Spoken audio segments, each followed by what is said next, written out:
Hey, what's up, y'all? We got the railing modification underway.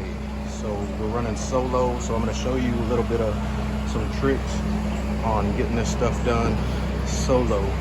By yourself, some of the stuff it's harder to do, but it's not impossible to do when you're running it by yourself. So on this, I didn't get the video of it, but we had to cut this excess rake off, which is over there now. And what we did is we utilized our tubing, clamped it there, clamped the back side of our rake there before we cut it.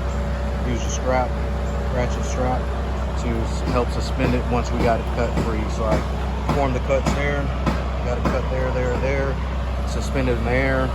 When I was able to get a better grasp and get it off there. So now we have to run a rake straight across and to fill this opening. We got our floor covered because we're dealing with Trek, so we don't want to burn up their deck. We got this opening, we need to open this up, so I'm about to cut this with the cutoff wheel. I've got it centered because they have their ornamental, so this is going to go on that opening where the wood is over there. So what we're going to do is get it centered 42 inches and plug it in that hole, and then we're going to fill in this side.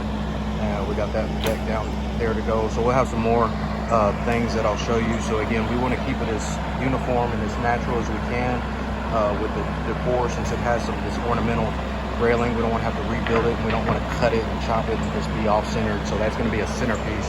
So just one tip for this, we'll cut it because we're not going to get much else. We're not saving anything, so we'll cut it at 42 inches exactly.